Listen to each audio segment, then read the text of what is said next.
নববর্ষের সানযাত্রীদের শুভেচ্ছা ও বৃহত্তর সংগ্রামের আহ্বান সিপিআইএমের শান্তিপুর এরিয়া কমিটির। শান্তিপুর 15ই এপ্রিল। বাংলার নববর্ষ 1432-এর দিনে শান্তিপুর বড়বাজার ঘাটে সানযাত্রীদের উদ্দেশ্যে শুভেচ্ছা বার্তা প্রদান করল সিপিআইএমের শান্তিপুর এরিয়া কমিটি। পুণ্যস্থানে আসা মানুষদের সঙ্গে দেখা করে তাদের হাতে নববর্ষের শুভেচ্ছা বার্তা ও লিফলেট তুলে দেন দলের নেতাকর্মীরা। এই কর্মসূচির মাধ্যমে সিপিআইএম এর পক্ষ থেকে দেশের বর্তমান রাজনৈতিক পরিস্থিতি নিয়ে জনমত গঠনের চেষ্টা করা হয়। বক্তারা বলেন, দেশকে বাঁচাতে হলে রাজ্যের বর্তমান দুর্নীতিগ্রস্ত শাসনের বদল আনতেই হবে। শ্রমজীবী মানুষের ভবিষ্যৎ রক্ষায় এই লড়াই এখন সময়ের দাবি। এর পাশাপাশি শান্তিপুর এরিয়া কমিটির পক্ষ থেকে 20 এপ্রিল শনিবার বেলা 11:30টায় কলকাতায় ব্রিগেড প্যারেড গ্রাউন্ডে শ্রমজীবী মানুষের ডাকে আহত মহাসভায় অংশগ্রহণের জন্য জনগণের প্রতি উদাও আহ্বান জানানো হয়। নববর্ষের দিনটিকে ঘিরে এই রাজনৈতিক বার্তা শান্তিপুরবাসীর মধ্যে মিশ্র প্রতিক্রিয়া তৈরি করেছে। তবে সিপিআইএম এর নেতারা জানিয়েছেন, এই কর্মসূচি তাদের দীর্ঘমেয়াদী আন্দোলনেরই একটি অঙ্গ। নদিয়া থেকে জগন্নাথ মণ্ডলের রিপোর্ট, এইচআর নিউজ 24।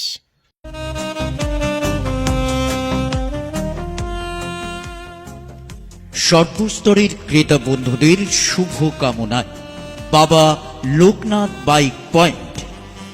আমাদের এখানে যে কোনো কোম্পানির বাইক ক্রয় এবং বিক্রয় করা হয়।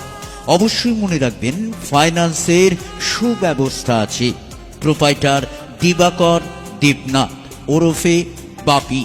Mobile number 9002195367।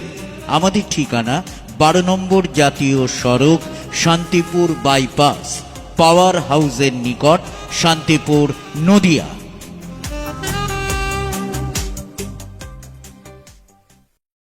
নববর্ষের সকাল, সকলকে নববর্ষের শুভেচ্ছা।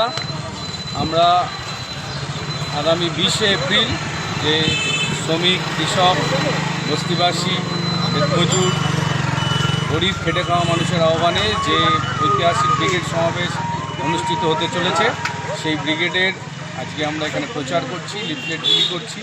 সকলকে নববর্ষের শুভেচ্ছা জানাচ্ছি, সেই সঙ্গে লড়াইয়ে থাকার আহ্বান রাখছি। সম্প্রীতি বজায় রাখা এবং তার মধ্যে দিয়ে শ্রমজীবী মানুষের যে অধিকার রক্ষার যে লড়াই, সেই লড়াইকে এগিয়ে নিয়ে যাওয়ার বার্তা নিয়ে আমরা আজকে এখানে এসেছি। এই ঘাটেই কি না অন্যান্য ঘাটে? না, এখানেই, আমরা এখানেই করি। প্রতি বছরই আসেন না এবছরের ক্ষেত্রে?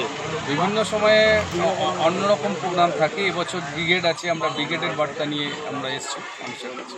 আর একটি বিষয় হচ্ছে, ঘাটের সার্বিক পরিস্থিতি কেমন? স্নান করার উপযোগী আছে বলে মনে হয়েছে?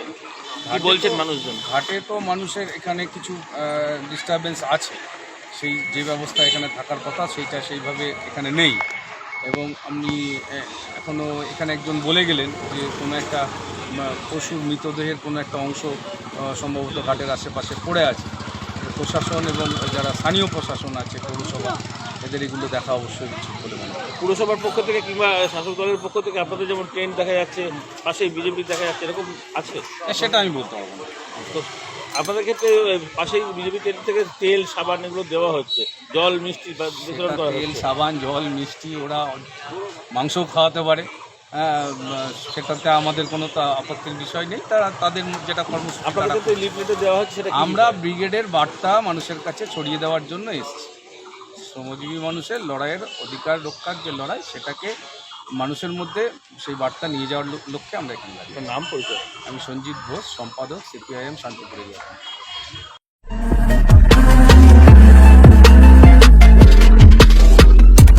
নমস্কার, আপনারা দেখছেন এইচআর নিউজ 24, সত্যের লক্ষ্যে মানুষের